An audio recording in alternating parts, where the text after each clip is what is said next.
ओम शांताकारं भुजगशयनं पद्मनाभं सुरेशं विश्वाधारं गगनसदृशं मेघवर्णं शुभांगं लक्ष्मीकान्तं कमलनयनं योगिभिर्ध्यानगम्यं वन्दे विष्णुं भवभयहरणं सर्वलोकनाथम्। ओम सर्वमंगलमांगल्ये शिवे सर्वार्थसाधिके शरण्ये त्र्यंबके गौरी नारायणी नमोस्तुते। 27 तारीख का अवसर शनिवार का अवसर है और इस दिन आपकी राशि के दृष्टिकोण से एक नई उम्मीद जागने के योग बनते दिखाई दे रहे हैं। धन योग बनकर आपकी राशि में तैयार है, जो दिखा रहा है कि कहीं ना कहीं कुटुंब की तरफ से, परिवार की तरफ से सपोर्ट मिलने के योग बन सकते हैं, जो आपके लिए लाभ के रास्ते खुलते दिखाई दे रहे हैं। ध्यान रखना, फटीचर लोग जो है उनसे दूर रहने की ज़रूरत है इस समय, जिनका कोई न ठौर न ठिकाना। बहुत सारा शाम के समय ऐसे लोग जो बहुत ज़्यादा कहीं ना कहीं क्या होता है ना, जिनका ठौर न ठिकाना, जो बैरागी से होते हैं, उनके साथ कहीं ना कहीं काम करना ठीक नहीं रहेगा। इस बात का ध्यान रखते हुए कार्य करने की आपके लिए ज़रूरत है। अंतिम शनिवार पड़ रहा है वर्ष का, और आपकी राशि के दृष्टिकोण से देखें तो शनि महाराज आपकी राशि में इस वक्त कहीं ना कहीं लाभ की स्थिति में बैठे हुए हैं, लाभ देने के योग बना रहे हैं। तो हो सके तो शनि स्तोत्र का पाठ करें, हो सके तो काली उड़द का दान अवश्य करने का प्रयास करें। काली उड़द का दान अपने जितने भी सामर्थ्य है आपकी उतना करने, साबुत काली उड़द लेकर दान कर दीजिए। ये कहीं ना कहीं आपके लिए कल्याणकारी योग बनाएगा। जाते हुए शनि महाराज कहीं ना कहीं इस वर्ष आपकी राशि में नई उम्मीद देने के योग बना देंगे। 28 तारीख का अवसर रविवार का अवसर है अष्टमी तिथि के साथ, और इस दिन एक और बड़ा परिवर्तन होने जा रहा है। सूर्य महाराज भी शुक्र के नक्षत्र में अपना पदार्पण करने जा रहे हैं। मंगल भी शुक्र के नक्षत्र में, रवि सूर्य है भी शुक्र के साथ बैठे हुए, लेकिन सूर्य ने ही शुक्र और मंगल दोनों को अस्त करने की स्थिति बना रखी है। और ऐसे में सूर्य का शुक्र में प्रवेश करना आपकी राशि के दृष्टि में कुछ जीवन में रस स्वाद देने की तरफ, बहुत अच्छे लोग कुछ आपसे आकर्षित होने की तरफ जाते दिखाई दे रहे हैं। और ऐसे में इस अपॉर्चुनिटी का लाभ उठाने का आपको प्रयास करना चाहिए। नई मित्रता बढ़ती दिखाई दे रही है, नई मित्रता के योग भी आपकी राशि में बनते दिखाई दे रहे हैं। आपकी राशि के दृष्टिकोण से इस प्रकार का योग आपकी राशि में बनता दिखाई दे रहा है, और ये आपकी कहीं ना कहीं लाभ की स्थिति को भी उत्पन्न करने के योग बना सकता है। ऐसे में कोशिश ये करें यदि हो सके, देखिए सूर्य जो है शुक्र के नक्षत्र में जा रहा है। गौ सेवा का सुंदर सौभाग्य मिलता है। गौ सेवा से इस वक्त शुक्र की ताकत को भी बढ़ सकता है, सूर्य की ताकत को भी बढ़ाने की सपोर्ट मिल सकती है। तो अपनी सामर्थ्य के अनुसार से यदि हो तो गौ सेवा अवश्य, एक रोटी दे आओ, हरा चारा अवश्य गाय के लिए व्यवस्था करने का बात कर दो। खुद नहीं दे पा रहे हो तो कहीं ना कहीं आप बोल दो, कहीं ना कहीं से हो जाएगा। और कहीं नहीं मिल रहा है तो विवेकानंद योगाश्रम में ये सुंदर गौशाला की व्यवस्था है आपके नाम से। यहाँ गौशाला की गाय को ग्रास इत्यादि निकालने की व्यवस्था कर दी जाएगी। लेकिन ये उपाय आपके लिए बहुत श्रेष्ठ है। बहुत ये उपाय हम यहाँ इसलिए बता रहे हैं कि बहुत सारे लोग होते हैं कि हम तो शहरों में रह रहे हैं, गाय दिखती नहीं है, गाय मिलती नहीं है।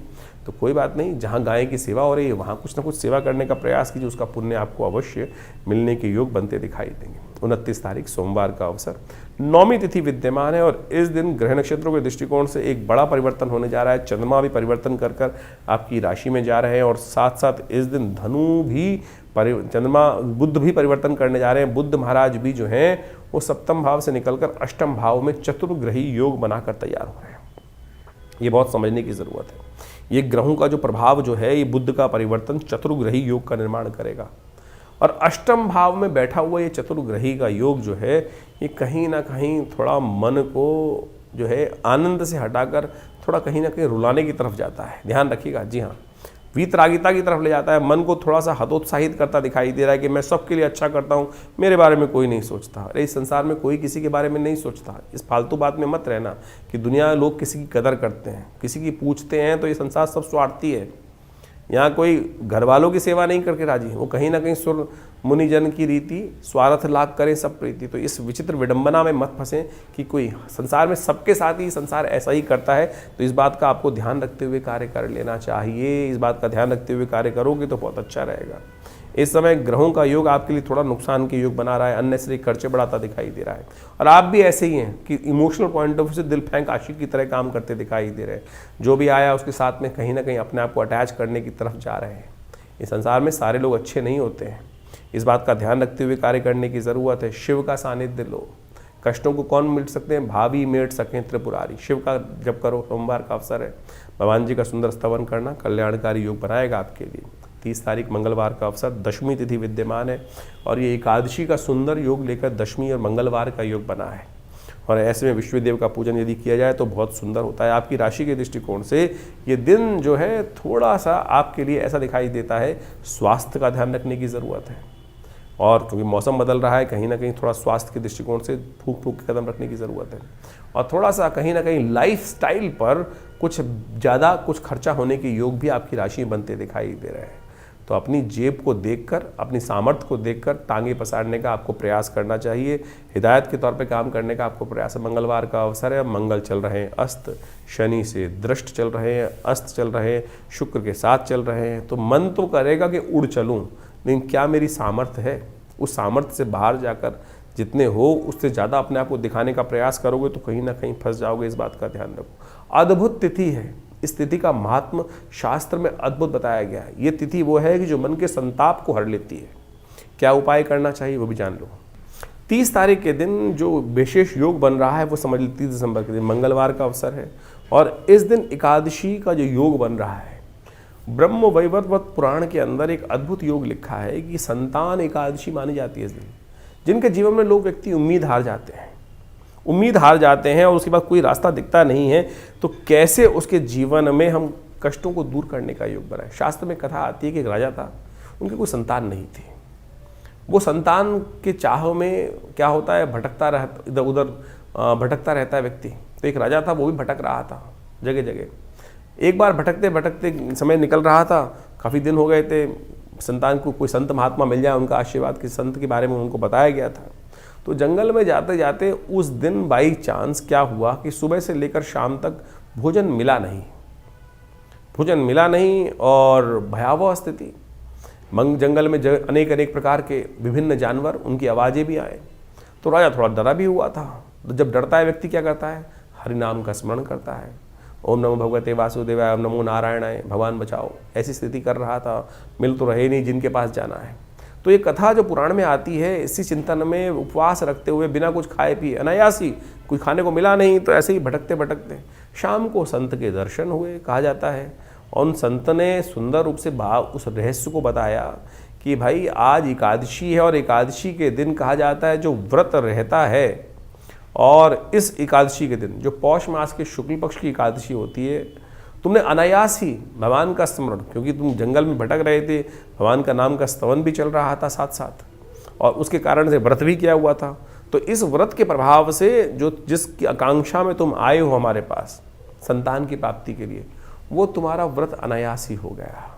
तो आने वाले समय में इस व्रत के प्रभाव से, भगवान की कृपा से तुमको संतान का सुंदर सौभाग्य मिलेगा। शास्त्र के दृष्टिकोण से कहा जाता है कि ये सुंदर आशीर्वाद इस स्थिति में ही निर्मित है।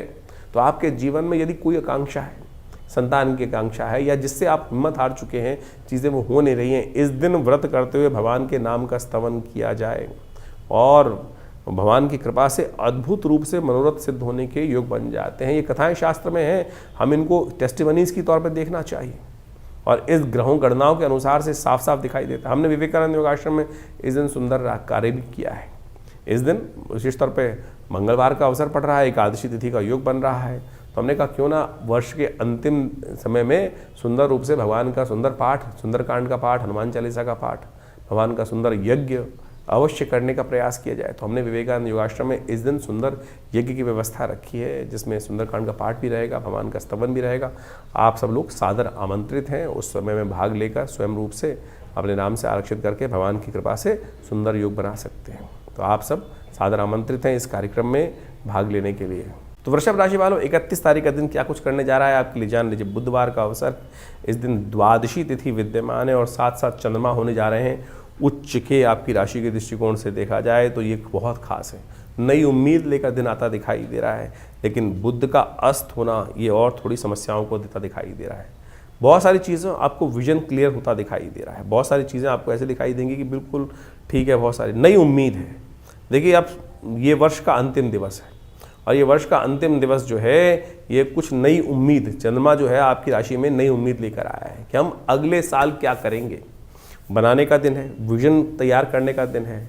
और बहुत ज़्यादा लोगों से उम्मीद रखने की ज़रूरत नहीं है, इस बात का ध्यान रखना है ये बहुत सारे लोग, आपको अपने बाहुबल से क्या करना है ये विचार करने का दिन है, उसका पूरा पैटर्न बनाने का दिन है। इस बात का ध्यान रखते हुए चंद्रमा उच्च के हो गए हैं, इस दिन आपकी राशि में विराजमान हो गए हैं, तो कुछ ना कुछ नया विजन आपके मनोमस्तिष्क में आने की स्थिति उत्पन्न करता दिखाई दे रहा है। आपकी राशि के दृष्टिकोण से इस समय को यूटिलाइज करने का हमको प्रयास करना चाहिए। 31 दिसंबर को इस बार बड़ा सौभाग्य का योग बन रहा है, प्रतिष्ठा द्वादशी बन रही है इस बार। ये प्रतिष्ठा द्वादशी बहुत खास है, ध्यान रखिएगा, क्योंकि इस दिन विशेष तौर पर कलंक का विध्वंस होकर स्वाभिमान के निर्माण का सुंदर योग बना था। भगवान राम के मंदिर का जो सुंदर सपना लेकर हम वर्षों से चल रहे थे, इसी तिथि के दिन आज से 2 वर्ष पहले सबकी कृपा से, सब लोगों के अदम्य उत्साह के कारण से राम मंदिर का निर्माण हुआ। तो हमने एक विशेष कार्यक्रम हमने विवेकानंद योगाश्रम में रखा है। इस दिन हम सब जो भगवान के सेवक के रूप में काम करने का प्रयास करें, भगवान का स्तवन करने का प्रयास करें। तो हमने विशेष एक कार्यक्रम रखा है, एक दिया जो राम मंदिर के नाम पर एक श्रृंखला चलाई है, और आप सब लोग उस कार्यक्रम में भाग लेने के लिए अवश्य हमारे आश्रम में भी आ सकते हैं। इस आश्रम पे बड़ा यज्ञ रखा जाएगा इस दिन शाम के समय। आमतौर पर 31 तारीख के दिन लोग पता नहीं कौन कौन से क्या क्या करते रहते हैं। इस बार 31, ये वर्षों बाद पड़ेगी कभी ऐसा योग कि 31 तारीख, यानी जिसको लोग विशेष तौर पर पता नहीं कौन कौन से दिवस के रूप में मनाते हैं, शराब के नशे में डूबे रहते हैं, और नया वर्ष का आरंभ भी पता नहीं नशे में डूबे हुए लोग करते हैं। और इस बार प्रतिष्ठा द्वादशी का सुंदर योग पड़ रहा है 31 तारीख को। तो हमने भी इसने विशेष तौर पर एक दिया राम के नाम, राम मंदिर के नाम पर एक कार्यक्रम की श्रृंखला चलाई है। आप सब लोग उसमें जुड़ सकते हैं। विवेकानंद योगाश्रम एक बड़ा उत्सव करने जा रहा है इस तिथि के दिन, यानी 31 तारीख की शाम को, एक दिया राम मंदिर के नाम, और बड़ा उत्सव के साथ, आनंद के साथ। ये हमारे गौरव का विषय है, ये हमारे स्वाभिमान का विषय है कि हम सब ने अपने इन नेत्रों से जिस कलंक के साथ हमारे पूर्वज जिए 500 साल तक, आज उस सुंदर वेला पर, इस सुंदर निर्माण की, नव निर्माण की वेला पर, प्रतिष्ठा द्वादशी के दिन आश्रम पर बड़ा भंडारा रहेगा, यज्ञ रहेगा, और हम भगवान का सुंदर स्तवन रहेगा। तो ये कार्यक्रम शाम को 6 बजे से आरंभ होकर रात्रि में चलेगा अच्छे लंबे समय तक। तो आप सब लोग सादर आमंत्रित हैं। विवेकानंद योगाश्रम दिल्ली में, खुरेजी में, जमुना पार में आप सब अपना स्थान को आरक्षित कर इस कार्यक्रम में भाग लेने के लिए आ सकते हैं। धन्यवाद, नमस्कार। 2025 का ये अंतिम काल चल रहा है, और अभी आपने उस प्रभाव को भी समझा कि ज्योतिष के दृष्टिकोण से क्या कुछ ग्रहों का परिवर्तन का योग है।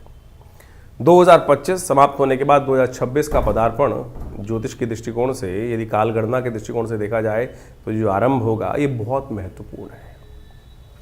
2026 एक नई उम्मीद लेकर आ रहा है, क्योंकि इस वर्ष ग्रहों का ये परिवर्तन कई प्रकार के नई उम्मीदों को जगाने की योग दे रहा है। क्योंकि इस 2026 में कई ग्रहों का, यदि हम देखें तो केवल एक शनि महाराज को यदि छोड़ दिया जाए तो बाकी सारे ग्रह अपनी धुरी से चलते हुए परिवर्तन का योग बनाएंगे।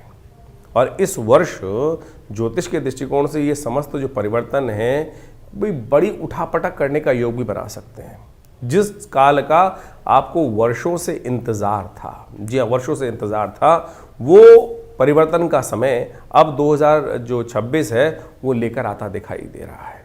सूर्य का ये वर्ष माना जाएगा, और सूर्य के वर्ष के अनुसार से जो ग्रह गणना विशेष तौर पर बना रही है, वो नया एक उम्मीद का तारा उदय होता दिखाई दे रहा है। और इसके प्रभाव से इस संसार में महत्वपूर्ण लोग अपने आप को चमकाने के लिए किसी भी प्रकार से ये न कि न प्रकारेण बहुत सारी चीज़ों को आगे बढ़ाने की स्थिति उत्पन्न करेंगे। इस वर्ष बृहस्पति जो 26 में देखें तो बृहस्पति महाराज अपने उच्च की राशि पर पूरा प्रभाव उत्पन्न करने की योग बनाएंगे, और इसका प्रभाव बहुत सारी राशियों पर अनेक अनेक चीज़ों को देखने को मिलता दिखाई देगा। इसका प्रभाव यदि हम सही रूप से समझ लें और अपनी राशि के दृष्टिकोण से जो हमने आपको बताया है उसके अनुसार से यदि कार्य करने का हम प्रयास कर लें। देखिए, ज्योतिष के दृष्टिकोण से बात को हमें समझना चाहिए कि समय तो जो चल रहा है वो एक जैसे ही चल रहा है सबके लिए, लेकिन कई लोग हैं जो बुद्धिमानी के दृष्टिकोण से उस समय का लाभ उठाते हुए, उस समय को पहचानते हुए, उस समय के अनुसार से कार्य कर कर उस हवाओं के साथ बहते हुए पता नहीं कहाँ से कहाँ निकल जाते हैं, और कुछ अपने कर्म को हवाओं के विपरीत करने का प्रयास करते हैं, और वो कई बार बहुत ज़्यादा अधिक परिश्रम करने के बावजूद भी सफल नहीं हो पा रहे हैं। तो समझ लेना चाहिए कि समय के विपरीत चल रहे हैं। ज्योतिष यही समझाने का प्रयास करता है, तारों की गणना जो है, ग्रहों की गणना जो है, वो यही समझाने का प्रयास करती है कि ये रुझाव, बहाव पानी का और जो समय का रुझाव है, वो रुझान जो है वो किस तरफ जा रहा है, और उस देश काल परिस्थिति को समझकर हम सही समय पर सही निर्णय ले लें, तो यही सबसे बड़ा विशेष तौर पर प्रभाव समझना चाहिए। बहुत सारी प्रश्न हमारे पास समय समय पर आते रहते हैं, व्हाट्सएप के माध्यम से भी लोग अपने प्रश्नों को लगातार भेजते ही हैं। हम प्रयास करते हैं उन सब प्रश्नों का निदान समय तक पहुंचा दें, लेकिन एक विचित्र बात है कि बहुत सारे लोग प्रश्न आधे लिख के भेजते हैं। जब तक आप प्रश्न पूरा लिख के नहीं भेजेंगे तो जवाब कैसे दिया जाएगा। उसके साथ साथ भी बहुत सारी कालगणना ऐसी होती है कि जो राशि के दृष्टिकोण से, हम गोचर के दृष्टिकोण से ही हम यहाँ बता सकते हैं, लेकिन अगर गोचर के दृष्टिकोण से, जैसा हमने आपके समय बताया कि बिल्कुल अच्छा चल रहा है, लेकिन आपके साथ वो उसके उल्टा हो रहा है, तो समझ लीजिए कहीं ना कहीं ग्रह गोचर की गणना जो है वो आपकी दशा, महादशा या आपकी कुंडली में जो इंटरनल समस्याएं हैं वो आपके जीवन में कुछ भयावह स्थिति उत्पन्न करती दिखाई दे रही हैं। उनका हमको इलाज करना पड़ेगा। जब हम उनका इलाज कर लेते हैं तो चीज़ें परिवर्तन की तरफ बहुत तेज हो जाती हैं और समय का लाभ मिल जाता है। लेकिन हम उस गड्ढे से बाहर निकलने के लिए उसका इलाज सही समय पर नहीं कर पाते हैं। सकल पदार्थ है जगमाही, कर्महीन पुरुष पावत नाही। कर्महीन के साथ ये बात, कर्म का सिद्धांत समझ लीजिए, सही दिशा में सही समय पर किया गया कर्म, तो वो समझते हुए कार्य कर लें तो आपके लिए बिल्कुल सब चीज़ें ठीक हो सकती हैं। यही ज्योतिष का लाभ है। और कोशिश ये करें, हम इस कार्यक्रम के माध्यम से आपके प्रश्नों का निदान जिस प्रकार से दे रहे हैं, तो आप तुरंत इस 2025 तो जैसा निकला, आगे आने वाला जो समय है ना, उसको ठीक करने का हमको प्रयास करना चाहिए। 2026 बिल्कुल आरंभ काल में आ चुका है, शुरू हुआ चाहता है। हमने अपने इस चैनल के माध्यम से बहुत सारी गणनाओं को आपके समक्ष रख भी दिया है और उन सबको समय समय पर आप इसलिए अवगत कराते भी रहते हैं। तो आप इन समस्त उपायों को कर अपने जीवन में अपने समय को और आनंद लेते हुए जीवन का, बड़े भाग्य मानुष तन पावा, शास्त्र में कहा गया तुलसी बाबा ने कि बड़े भाग्य से मानुष तन मिलता है, और उसमें ऐसे ही रोते बिलते थोड़ी निकालना है। उसको ठीक करने के लिए जो भी विज्ञान के तरीके हैं, बुद्धिमानी के तरीके हैं, जो अनुभव के तरीके हैं, उनको अपनाकर हमको समय को ठीक करने का प्रयास करना चाहिए। और जो कर लेते हैं वो अपने को भी तार देते हैं और समय को भी ठीक कर लेते हैं और अपने परिवार को भी, समाज को भी कुछ ना कुछ लाभ देने का प्रयास कर लेते हैं। तो आइए जुड़िए हमारे इस चैनल के साथ, और हम बहुत सारे कार्यक्रम समय समय पर करते रहते हैं। अभी आपको बताया ही है कि इस समय में बहुत सारे कार्यक्रम आश्रम की तरफ से समय समय पर रहेंगे, तो उनमें जुड़िए, माँ भगवती का आशीर्वाद लीजिए। जो नया वर्ष आ रहा है उसकी उम्मीद दिखाई देती है कि ये सूर्य का कांति का वर्ष है और बहुत तेज वाला वर्ष है और बहुत अद्भुत प्रकार से जीवन में परिवर्तन के योग लेकर आता दिखाई दे रहा है। आशा करते हैं कि आपके लिए भी बहुत सुखद रहेगा।